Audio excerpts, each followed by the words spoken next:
Hi everyone, welcome to round 2 of the Preston Congress. So like the last one, I won on the Friday night, but now I'm on Saturday morning. My usual one where I usually mess up. I'm usually too tired to play. And I was against Judd Bennett, graded 132 ECF, so I'm 9 points higher rated. But he was a junior, and he sounds looks quite dangerous. Seeing his game on Friday night, looks like a bit of a hacker. And he didn't turn up for about 20 minutes actually, so we started 20 minutes behind. And this is another game I wanted to win. I wanted to try and win the tournament. So and it's bonfire night as well. This was played on, so we're going to see some tactical fireworks in both games I played that day. And now at this time I was experimenting with an opening called the Victor Verisov. And I played d4, and after knight f6 came knight c3. This rather bizarre looking move, which is like a d4 opening, but there's a lot of e4 transpositions. Because if black doesn't put black a lot of the time won't put resistance to stop it, and will try and transform into what he plays against e4. And you can get into a Pirc this way, and that's what happens. But I think he doesn't play the Pirc. I think he just plays the King's Indian, and like wants to try and get a King's Indian type setup, which we see after g6, e4, without having a Pirc, d6. The reason it's a Pirc and not a King's Indian is because my knight on c3 has blocked the c pawn. If it was on c4, with being a King's Indian, it'd also be a Siamish because I play f3. And I go for the hack attack, aka the 150 attack, which really isn't the 150 attack because it was all graded when they called it that, so it's like the 160 attack. But anyway, basically it's just a hack attack where I go bishop e3, queen d2 and throw the g and h pawns. But another option you actually get, which I never took advantage of in this line, is to put the bishop on c4. Because the pawn's not there, but I never took advantage of that, surprisingly. So now we plays bishop g7. He was probably just following King's Indian theory and thinking it was King's Indian, but a good move in this type of position actually is to play another pawn move, a6. Just preparing the b5 advance, because white's probably going to castle long, and then you've got your attacks faster. And also, if the bishop comes up to c4, you can win tempo on it with b5. He plays bishop g7, and after bishop b3, castles, and now I go knight g2. I'm also playing a bit like a King's Indian as well, forgetting that I can go bishop c4. But then he would go a6, and after e5, and e5 looks good in this position. Knight e8, f4. Instead of going for the hack attack, I go for a strong centre, an active piece development. That'd be a more perky way to play it, but this game is more King's Indian. I played knight g2, and after e5, striking back in the centre. I could have played. Sometimes I ignore this and go queen d2, but you could go ed, knight takes d4, and rook e8, trying to get pressure on the e-file, and then I castle out with it. We have an interesting struggle ahead. But black needs to get his pieces into the game fast. But I played d5, closed off the centre, and ensuring a space advantage.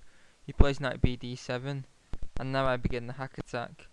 Another way though to play this position actually is to play g4. Let's say knight e8, then g5. Just I've always thought this is bad, blocking out the queen and bishop, but you go h4, h5 like hack attack, and if h5 you can like take on pass on, so it's kind of epic. So I played queen d2, and now he plays knight back to e8, and again he's preparing typical King's Indian breaks at the Siamish, which are c6 and f5. The idea with c6 is to guarantee an open file towards white's king once he castles long, and f5 is to break on king's side and get a space advantage there. And I castle long, which is maybe a bit routine. Maybe I should have gone h4. And if he plays h5 trying to block me up, castles long, c5, and g4, hg, fg. And if black isn't careful, he's going to get hacked because white's already got his pawns advanced. But black will have his chances with a6, b5, etc. Or b5 straight away actually. If knight takes b5, get rook b8. As long as d6 is defended. Or is defended by knight e8. So that'd be quite good. So this would be interesting to play. I castle long, and now he plays knight b6, which is a little bit dubious, I think. Because it blocks the b pawn, which black's going to need to advance to try and get some counterplay on my king. And However, the move does threaten knight c4, which is a very important thing you have to watch out for in these positions when you've got a queen on d2 and a bishop on e3.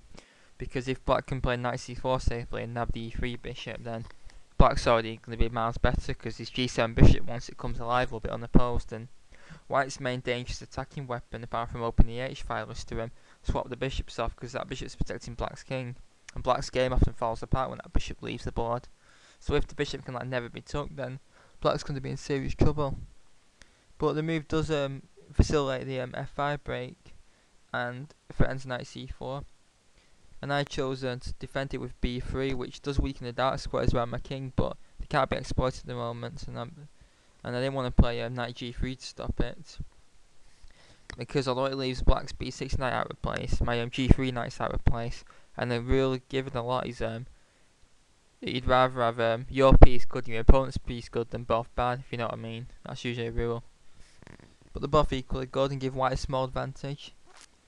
So I play b3, and now he plays c6, just trying to open the file up, so he's going to take on d5, and then have the c file towards the white king, and I just get on my hack attack with g4.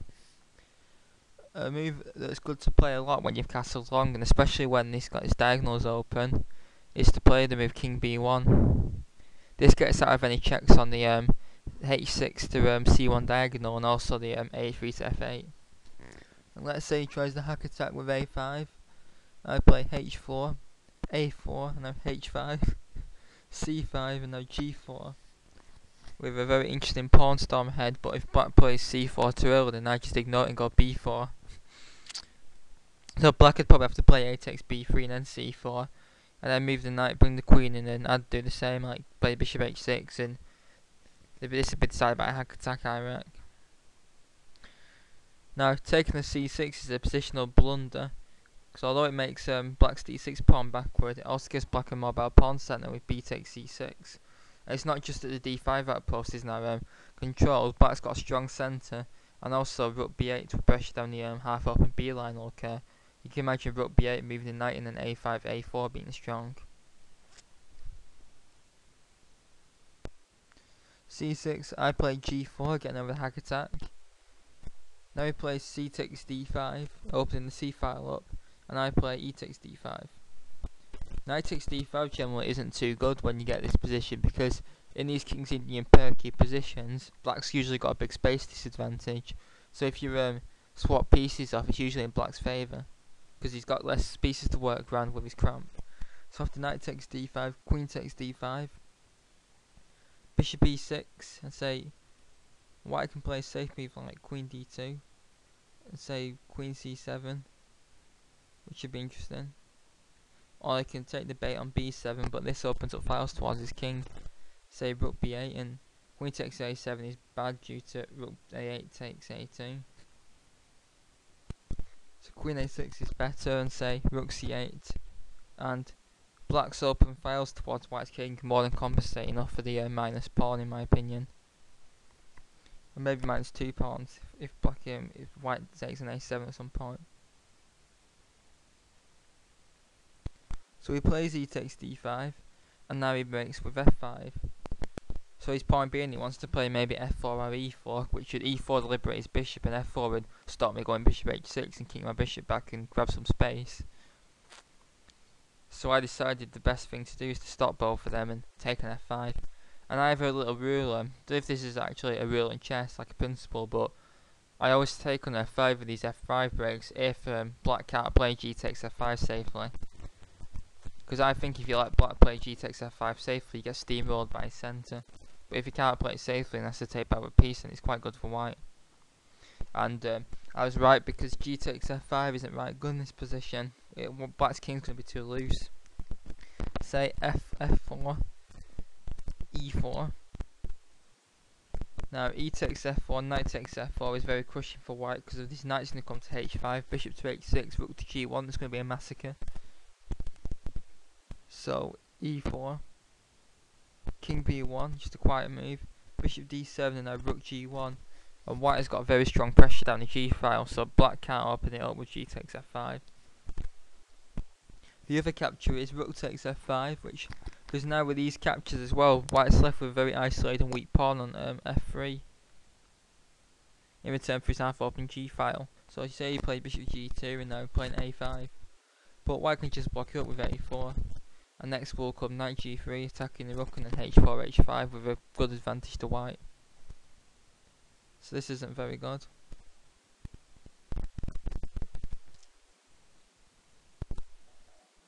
So black plays bishop takes F5. So now black's got most of his pieces now in game. He's got breaking bishops potentially. He can play rook c8 and queen c7 and pressure my knight. And there'd be some tactics against the d5 pawn if it wasn't for queen takes d5 being checked. So this looks quite good for black. However, it's not the end of the story because now I play h4 with a hack attack. And now my plan was to get rid of that dangerous bishop with bishop h3, but that actually wasn't a necessary or even that good plan. Because after rook c8, adding pressure down the c file, bishop h3 is not giving us that great. In fact, the best move is just to go on with h5 and say g takes h5, rook takes h5, bishop g6, which attacks the rook and the pawn. And the best thing to do is to go back to h1, and after rook takes f3, now they move bishop h3. And black's best is to sacrifice the exchange of rook takes h3. If he allows bishop e6 check, then rook c7 allows bishop e6 check. And now black has a few moves. If king f8, then rook hf1, rook takes f1, rook takes f1 check, knight f6 and knight g3 is very strong for white. But that's the best of the options, king f8. If bishop f7 blocking, then rook dg1, and say bishop takes e6, d takes e6, and knight e4 to g5 is coming. Pressure on h7 and f7. The pawn e6 is very strong, and this is really good for white. This. If king h8, then this is the worst of the options, because although it looks quite safe, then after rook dg1, rook takes g6 is an immediate threat. And let's say queen f6 to protect it, then bishop g4 skewers the rook. Well, nabs the rook, because it's got no squares. So after bishop h3, we see this threat of bishop e6 check is very strong, and in fact it's that strong that the best move given is to sacrifice the exchange of rook takes h3. And after rook takes h3, black hasn't really got any compensation for being near the exchange for a pawn behind, and white's better.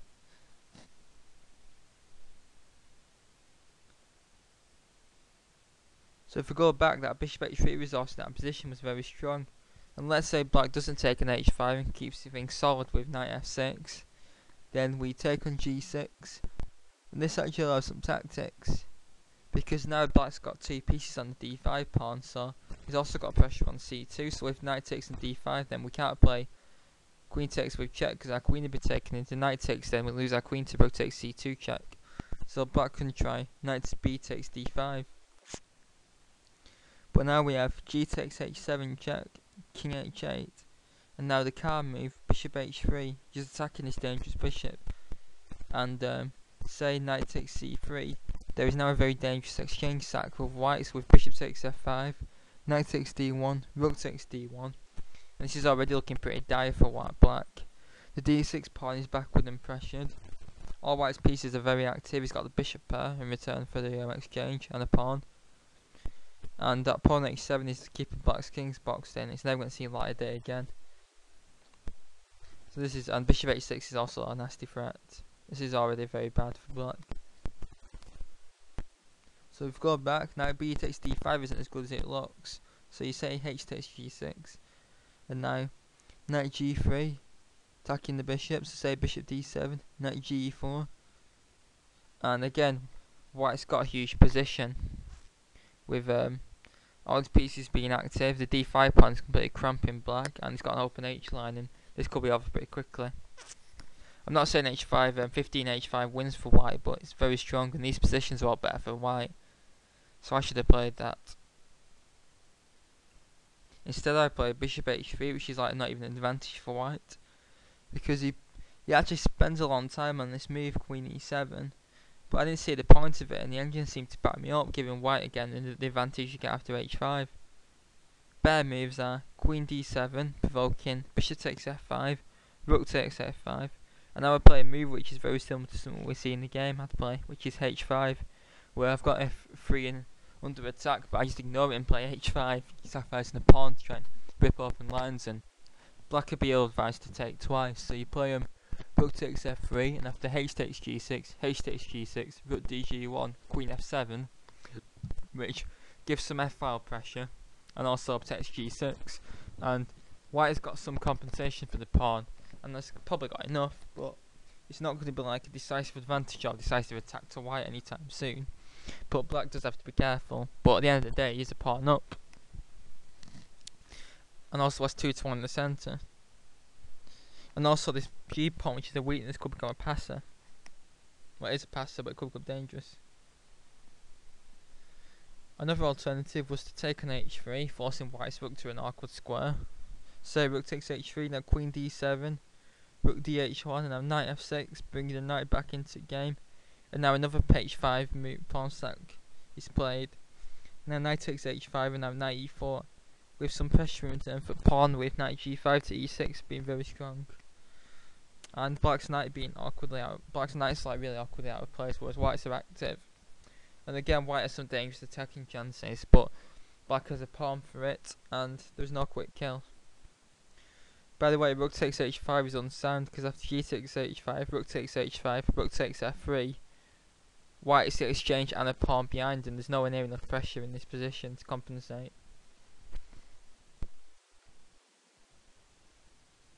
So anyway, he plays queen e7, and I play bishop takes f5, but again, h5 was the move. Say he takes it off, then I play rook dg1, and after bishop takes h3, rook takes h3, queen d7, rook takes h5, rook takes f3, queen d3, threatening queen takes h7 check, knight f6 covering it up, and now rook takes g5, knight e8 defending the only move, and now queen e4 centralising, attacking the rook. And white's kingside pressure is very dangerous, and it's very hard for black not to crack. And this is just really overwhelming for white. This. So anyway, back to the game. So again, I miss h5 and go bishop takes f5, just routinely carrying on my plan. And again, g takes f5 is unsound because although it looks strong, it blocks the rook's pressure off f3 off. And now h5, with rook g1 and h6 coming, king h8, now h6, bishop f6, rook hg1. And who cares if black's got this really strong centre, because his king's getting hacked, that's the thing. I mean, now knight g3 I think to h5 is going to be the next manoeuvre. Just getting rid of that dark square bishop, and then white sort of wreak havoc. So this is very strong. So rook takes f5 was played. Threatening rook takes f3, and I chose to sacrifice a pawn with knight e4. It was bonfire knight, so I thought we'd have some tactical fireworks, and I'm quite an aggressive player at times, I can be.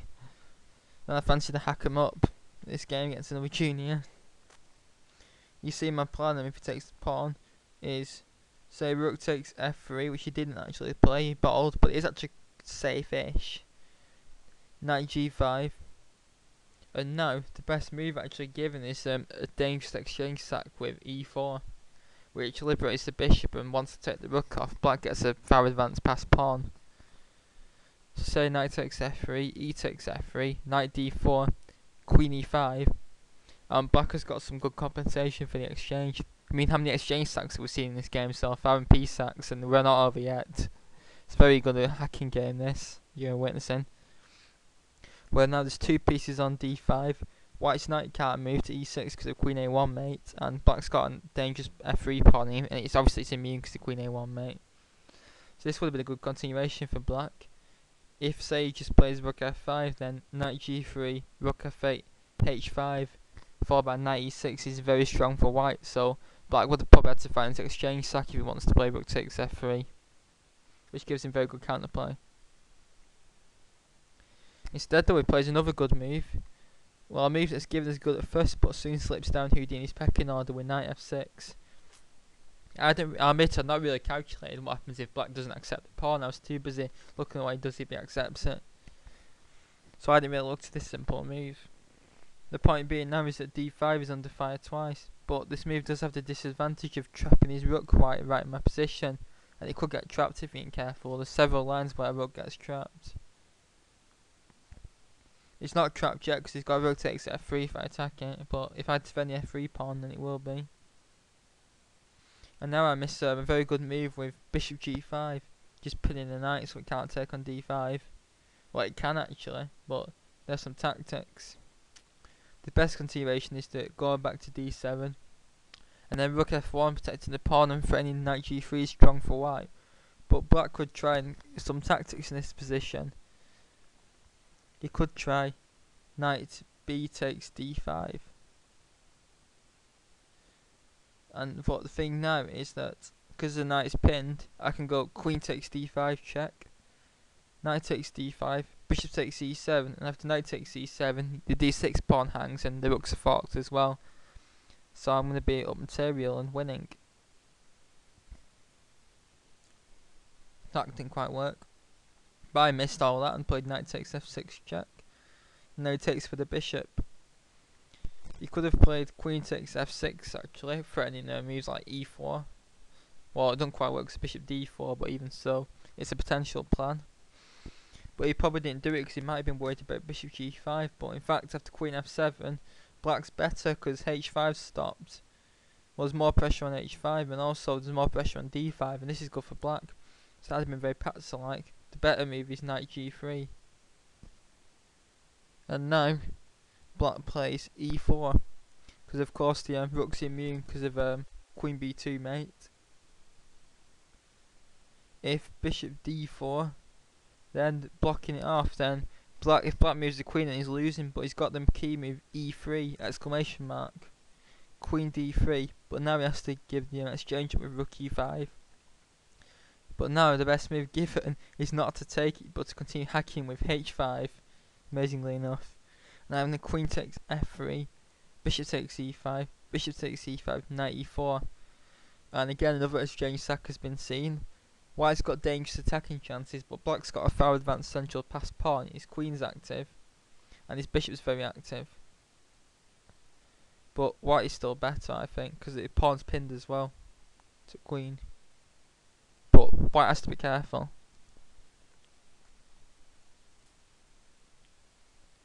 But after bishop takes f6, all of a sudden I've got two pawns on pre, and they both can't be defended. So what do? I ignore the f3 pawn and push the h pawn to a square where it can be taken twice with h5. Some right good hacking now. And now the game's getting very, very tactical, because he plays rook takes f3, and now there is the immediate threat of, I wanted to go hg, but there was the immediate threat of rook takes c3 followed by bishop g5 winning queen, which is why I should have played king b1 exclamation mark. However, there is some really interesting tactics now where I can actually still play h takes g6. So he plays rook takes c3 because I can't take back because of bishop g5, but now I have rook takes h7 attacking his queen. And now let's look at, now there's two moves for black. One is rook takes e2, just sacking the exchange. Well, not sacking the exchange, just taking another minor piece off at rook. And after queen takes e2, the only move now is bishop g7. If queen f8, then queen h5 is a plus 10 for white, because of rook h1 and then rook h8 check, it's going to be crushing. There's nothing really done to stop it except 4-way pieces. So he has to play bishop g7, and after rook dh1, e4, it looks like white's got very dangerous attacking chances, but really they're a bluff. And black has his own. There's more of like queen c7, which should pin white's queen down coming. And the bishop's been liberated. And also knight takes d5 could be on card soon.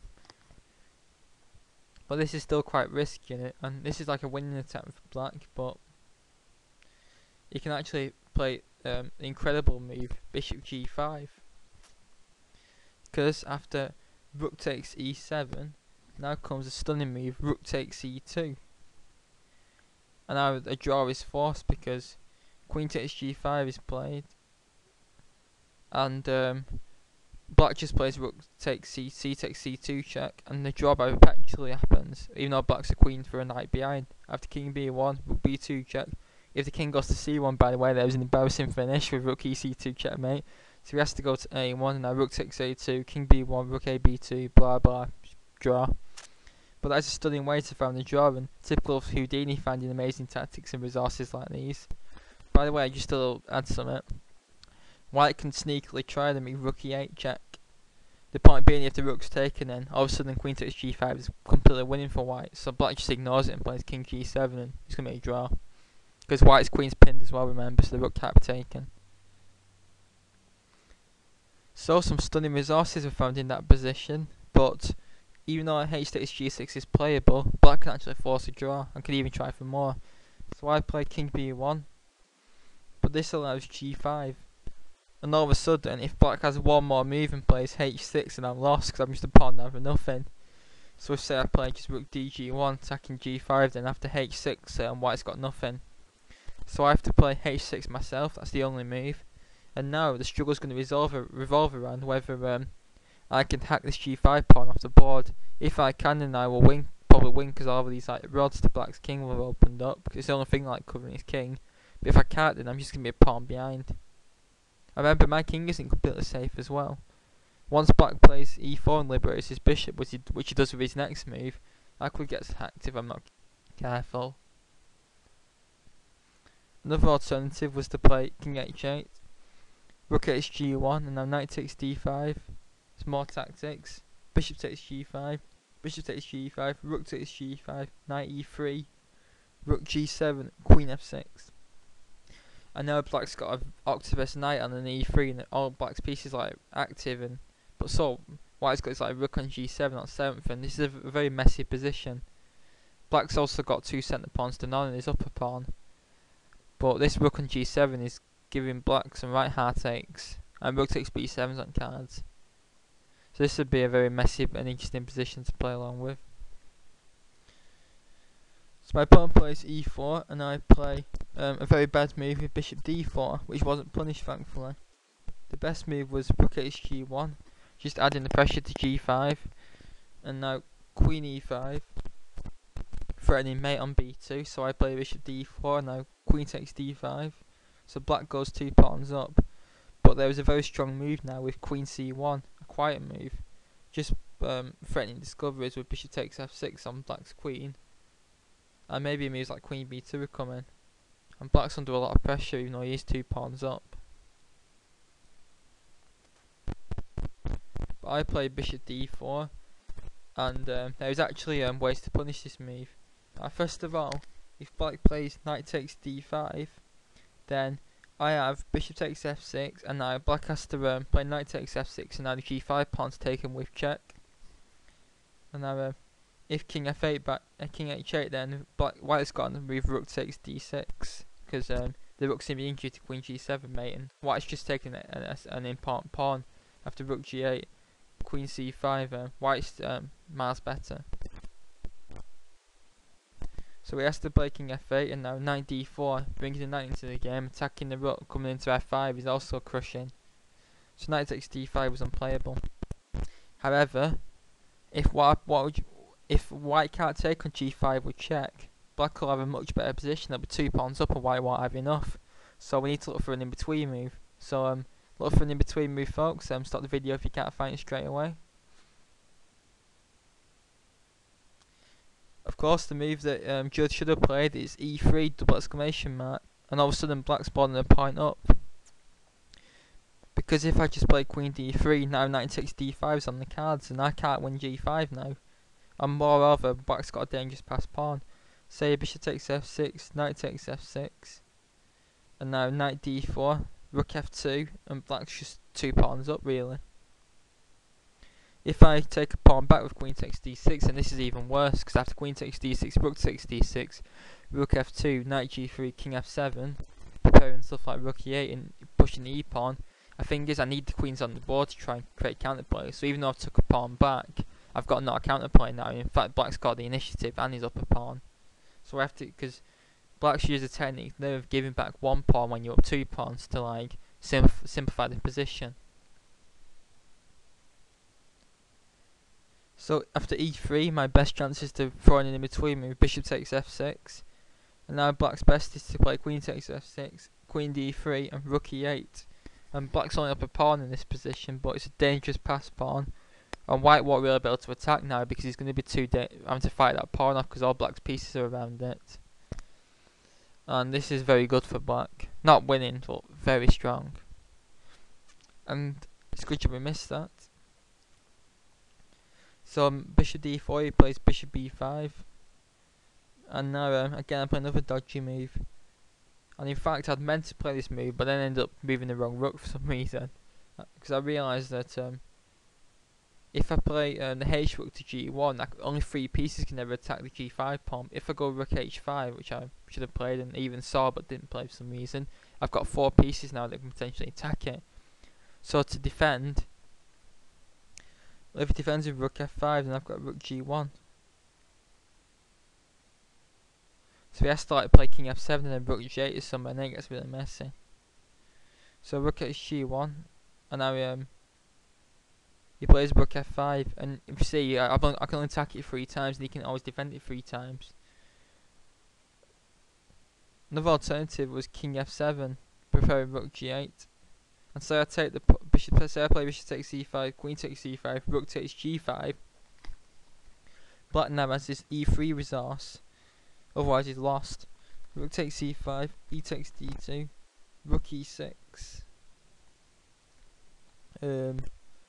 And now, say knight takes d5, rook takes d6, knight f6, rook 1 takes d2. This continuation, and this endgame it's given us better for white, but I won't want to face this outside past h pawn. Black's got it seems more important than white's queenside pawn, which I would say. But on the other hand, black's rooks are not very coordinated, whereas white's are. So that's interesting. Another alternative was rook f2, but it seems that white can just snap the pawn off, and after rook g8, black's got some initiative in terms of a pawn, but probably not enough. So king f7 doesn't quite cut the mustard, so he plays rook f5 defending it.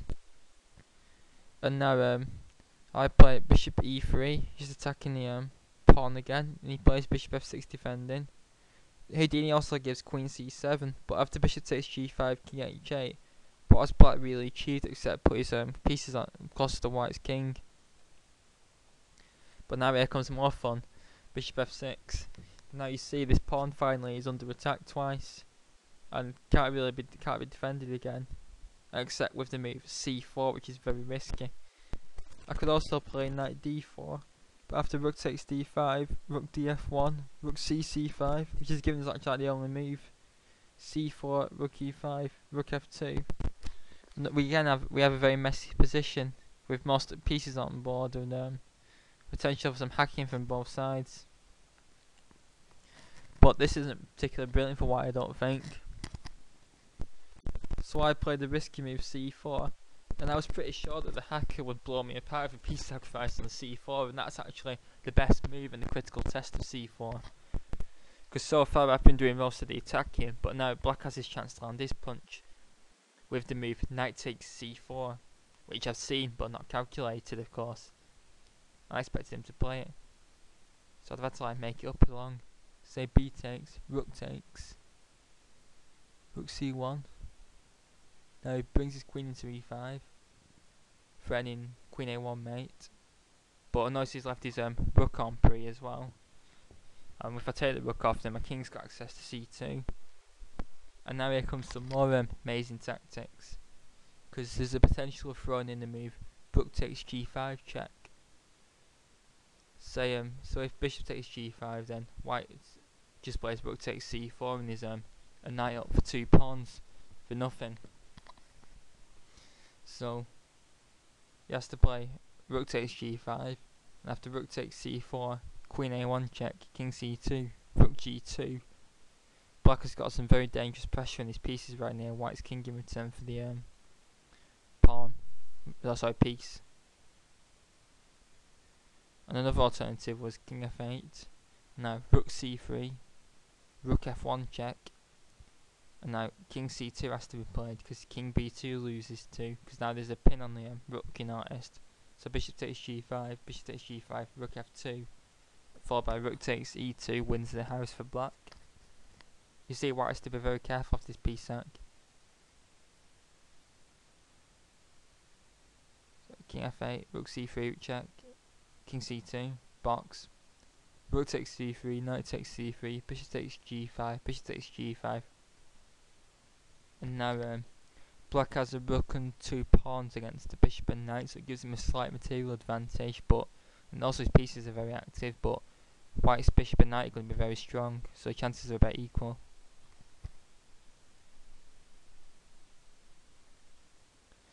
Another move, so instead of rook takes g5 check, which is about equality, I could try rook takes c4, take a debate, and now comes check. Now a pawn's picked off with check. Queen b2 is king d1 resigns for black, amazingly enough, doesn't do anything. You have to play queen takes a2, king d1, and now queen takes c4. And now black has a whopping 4 pawns for the piece. I can take one back with bishop takes g5, but now comes queen a4 check. And white has 2 options. It can play king c1, which and now it's just going to be a draw perpetual. And amazingly enough, you can actually just play rook f1, throw the rook away, and then check. And there's no way to stop them. It's just a repetition. It's going to be.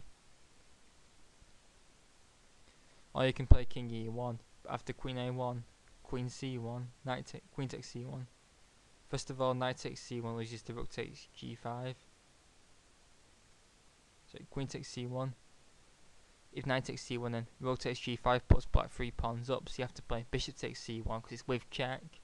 Now it's king f7, rook takes d5 is going to be next, and black's going to have quite a few pawns for this piece. This is quite risky, this for white, so I think white should take the draw.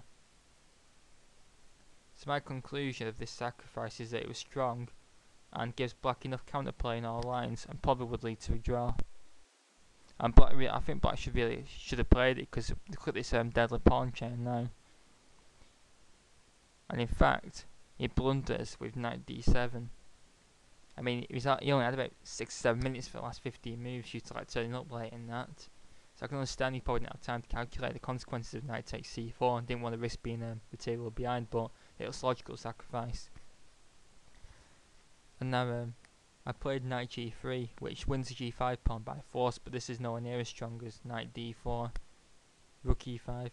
If bishop takes d4, then bishop takes g5, queen f7, queen takes d4, knight e5, and now bishop e7 check, knight g6, and bishop takes d6 is just one line where white's all of a sudden a pawn up with dangerous centre pawns, and could take an a7 next as well. So rook e5 and then rook df1, and there's just nothing that can be done against all these threats. The g5 pawn is protected, but next knight e6 takes g5 is going to occur. There's going to be too much pressure on black's king, it's going to crack very soon, and Houdini gives an advantage of over 3 pawns. So this is lost. But I miss it and play knight g3. He plays rook f3, and now I played my idea of knight h5. And all of a sudden I'm winning the g5 pawn and the pawn back by force.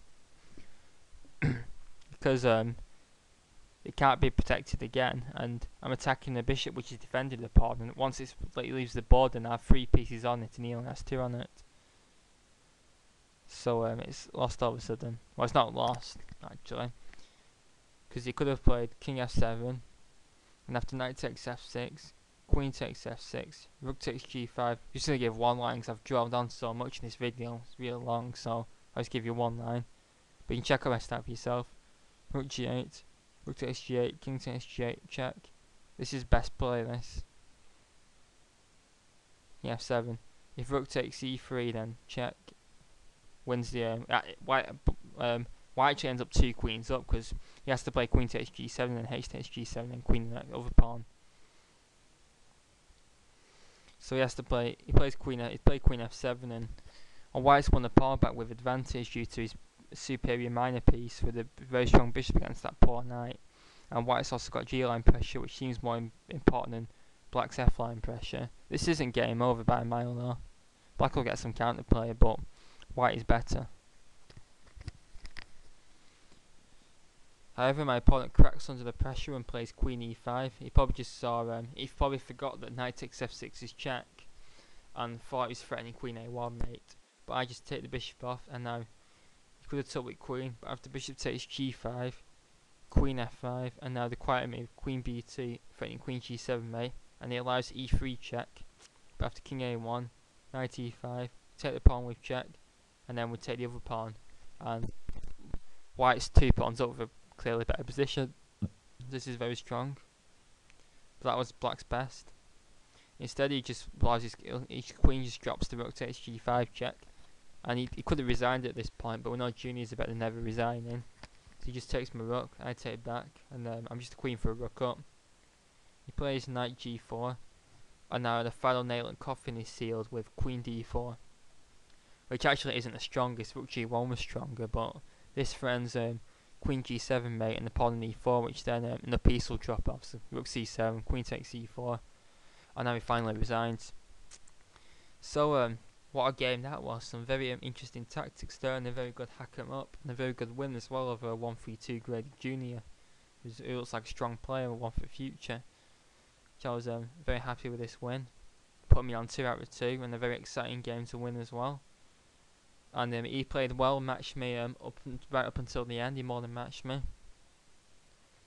And I hope you enjoyed this amazing hack 'em up with all these amazing tactics I've found with the help of myself and the engines. And watching this video can only improve your tactical ability. But I hope you enjoyed it all as much as I did, and I had the pleasure of playing it and winning it.